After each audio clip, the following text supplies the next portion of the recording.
to our next edition of the Speaker Series. My name is Karen Musanti.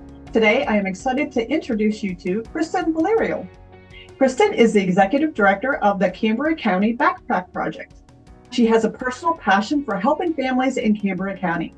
The Backpack Project has experienced tremendous growth under Kristen's leadership, including vital new partnerships and signature fundraising campaigns, key components of the project's sustainability. We'll find out a little bit more about that project in a little bit. Kristen has had also vital leadership roles through her work with the Cambria County Development Corporation as a family support specialist, and with Beginnings Incorporated as the director of their Parents as Teachers program. She has also enjoyed leadership roles in the Cambria County Health and Welfare Council, serving as previous term as secretary and the current term as vice president. Kristen also serves on the Cambria County Transit Authority Board of Directors. She lives on a farm in Evansburg with her husband, Chris, and their 3 teenage children. She enjoys spending time with her 3 dogs, hiking on their property, and gardening. Kristen, thank you so much for being here today. Thanks for having me. Absolutely. So we're going to talk about, with a bio like that, there's so many things that we can talk about. But let's start off by talking about the Backpack Project. Can you tell us a little bit more about that program?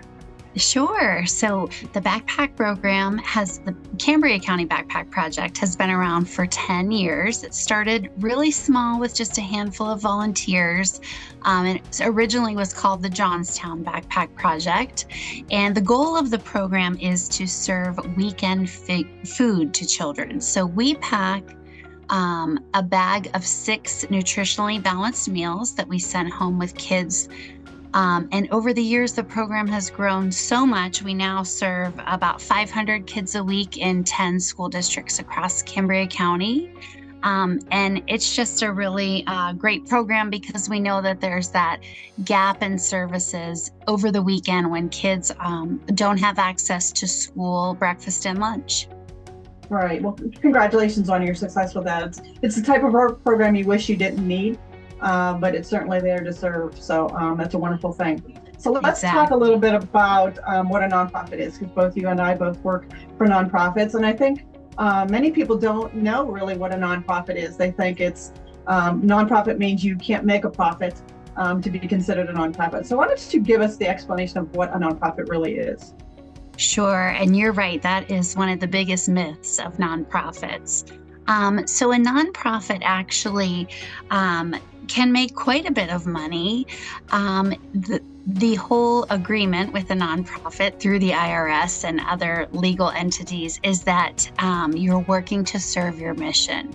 So as long as you're helping your community and your activities fall under your mission statement and guide you in the work that you do, yes, you can definitely make money. It costs money to run a nonprofit. There are operational expenses, there are salaries to pay, so many expenses. So yes, you definitely need to make money, and you can make quite a bit of money as long as you're doing the work that you talked about when you incorporated, and it is all guided by your mission statement.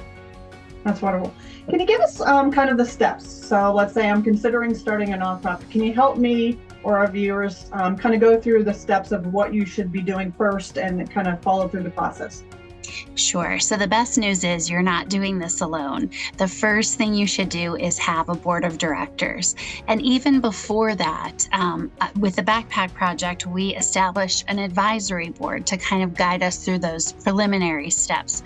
And as we became more formal, they transitioned into a formal board of directors. So your board of directors is there to guide you, help you. That's basically your first step. And if you have their support through the process, it's much easier. But what a lot of people don't realize is the next step is actually through your state Department of Labor. You file for your articles of incorporation. And from there, you go to the federal level. Step 3 would be getting an EIN, which is your employer identification number. And from there, you get into the meat of the process for any nonprofit, and that is filling out your IRS 1023.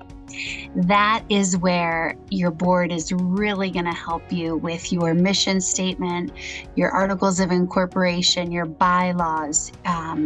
You'll need to include your financial statements. You'll also need to include 3 years of projected financial statements. All that sounds very overwhelming, but if you do it step by step and you get board approval the whole way along the way, you'll have everything you need and you'll be in good shape to file. Yeah, you make it sound very easy, but it really could be a very long process. So why don't you tell our viewers the average amount of time that it really takes to do this whole process? Sure. So before we incorporated and became a 501c3, people had told me, oh, it took me over a year. And I thought, wow, they must not really have their pieces in place. So I thought we'd breeze right through it because we already had not only an advisory board, but a board of directors. And the entire process from start to finish took us 2 years. And that was with a lot of the pieces of the puzzle in place. And there is some financial part of it. It's I believe it was about $600. So, again, you'll want to do that fundraising and get those pieces of the puzzle in place before you actually apply. And I think you mentioned the importance of having a board of directors, right, that has the same passion that you have for the program, because they really are there to help you through this whole process, so you're not doing it alone. So not just picking friends of yours or whatever, acquaintances, they really need to have the same passion that you have for whatever the nonprofit is that you're starting.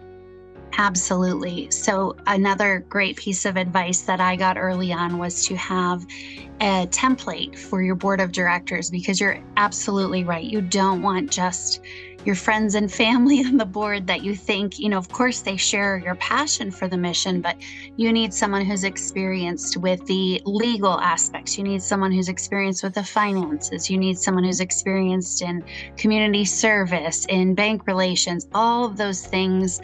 You want people from all different backgrounds and perspectives. You want to definitely, this was the best thing we could have done, is have someone from the work that you do, a client, a consumer, whatever you want to refer to them as, represented on your board in a leadership position. That way you have that authentic perspective of the actual work you're doing and how it's impacting people, and you may get ideas that you never had before. We had just had a great fundraising idea from one of our participants that's on our board, and she really adds value to the board. And also they are, when the board signs on and they're signing those agreements, they're not just showing up to meetings and reviewing the minutes. They're doing your fundraising. They're making sure that they're ultimately your fiduciary responsible party. So they're making sure that all the I's are dotted, the T's are crossed, and not all the responsibility falls on you, the executive director or the founder of your nonprofit.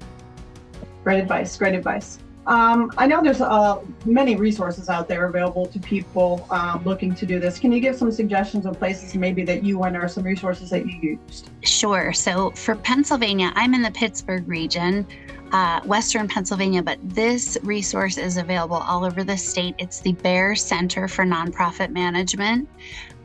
Really great trainings. They'll walk you through all the steps involved in starting a nonprofit. They have great finance classes, marketing classes, fundraising classes, you name it. And a couple of other places that I would recommend. Actually, the IRS is a wealth of information for directions, for following the packet and exactly what they're looking for. All the pieces you need to include when you turn in your 1023. So that's a really great resource as well. There's also national resources for nonprofits, including the National Center of Nonprofits, and then Board Source is another great group that has a lot of resources. Yeah, you mentioned it as well. I think the biggest thing probably is networking, right? Is when it comes to fundraising and building your board and everything else, it's really getting out to chamber events and different activities and networking and meeting as many people as you can will really go a long way, I think, in the process. Yes, and I'm so glad you brought up the chamber, because your local chamber is an invaluable resource. Not only do you get access to every business email and address in the area, like you said, it's the networking, going to community events, sharing your passion, sharing your mission. And that is how you get most of your donations and fundraising. Our budget here at Backpack is moving more, it's moving away from so many grant pieces into more community sponsorships and fundraising so that we have a more balanced revenue coming in. Wow, it's a lot of information. Kristen, thank you so much for joining us today. I know there's so much more we could talk about, but if you don't mind, we're going to pass on your contact information to the viewers, and if they wanted to contact you directly, they certainly could do so. Yes, that'll be great. Thanks so much. Thanks for joining us, everyone.